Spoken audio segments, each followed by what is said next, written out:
the entire community around her, and it will mean nothing to her. You see the point I'm making? If you did not economically aggrandize white supremacy as her being the vehicle. You didn't take me out. See, I don't want to take you out. They took out Malcolm. They took out Fred Hampton. I'm not going to take you out. Now I'll take you into who you really are.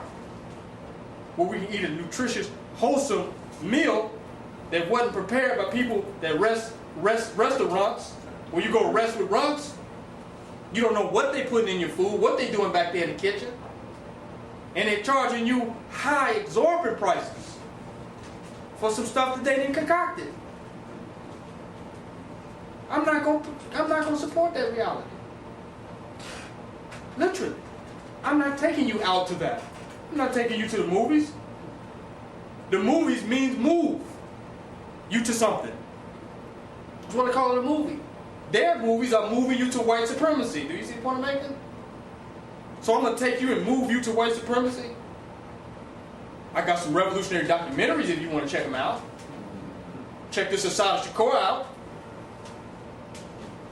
Check this Bayana Bellows, see what she got to say. This is Sister Ava Muhammad. Look at some of this, sister. Let's watch this. Let's be entertained by nation building. Let's not be entertained by white supremacy. Because entertainment is entertainment. And it's moving you to something. You're supposed to enter entertainment of something.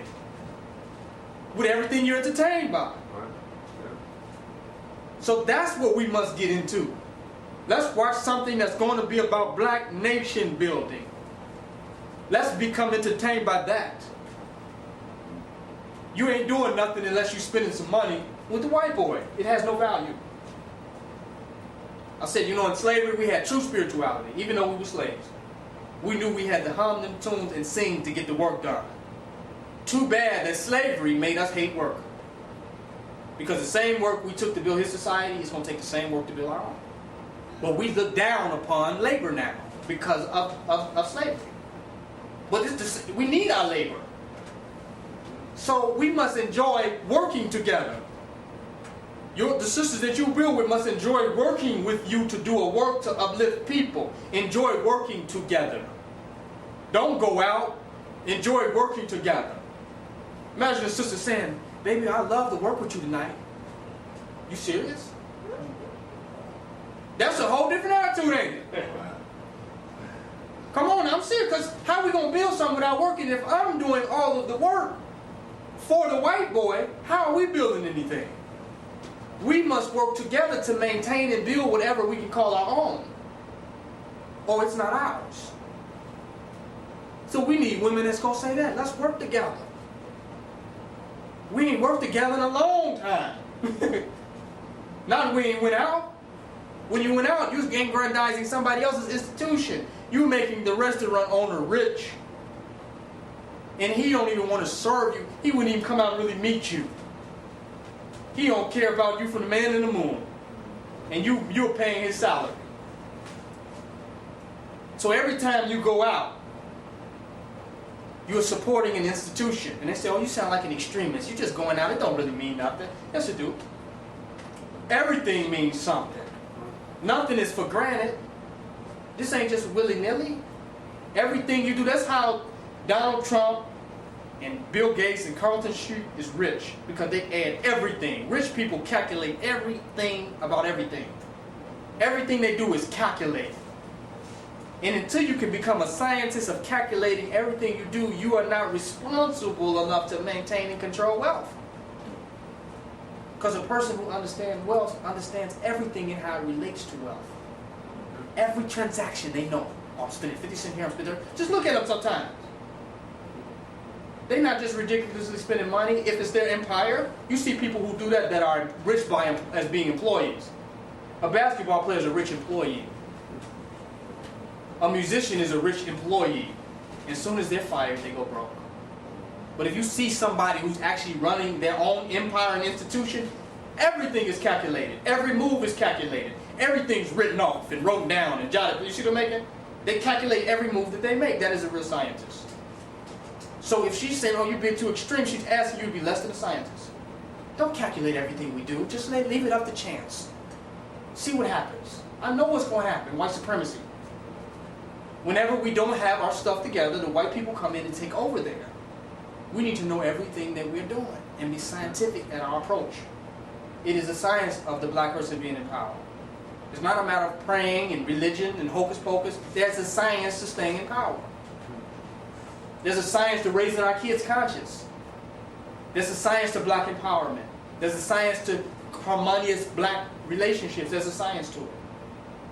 And if we think we got to pray, they say a family that pray together stay together. They stay together though, but in a white supremacist reality. Unless they practice a black science of staying in power. A behavior or culture that supports the black reality. Now I go this to say that we have no culture. Because our only culture is making money. So if it's not something set up to make money, it has no value in it. That has to change. Because it's those cultural institutions that bring everybody in where they can learn your culture. And you transform people into your civilization by your culture. You go in Chinatown, they bring you into their civilization by their culture. So unless we have culture, we don't go to Chinatown just to buy stuff. Their culture attracts us into Chinatown. Then we make the purchase. The cultural dynamic is powerful. They got cultural stuff going on all the time for free that anybody can go to. We don't have stuff like that. If it ain't a money event, a little party where it's $5 or this or that, it's nothing happening. But we need to have cultural events to culturalize people. We need to have stuff going on where people can be brought into our culture. Not stuff where they got to pay and buy. We want to culturalize them because culture determines the integrity of the people. Where there's no culture, there will be no integrity. So obviously that's going to reflect your thing on over there on what's his name? 65th. What happened last week, we had a disco party, and I said, we're not having no more parties where we invite people. Exactly. It's dead.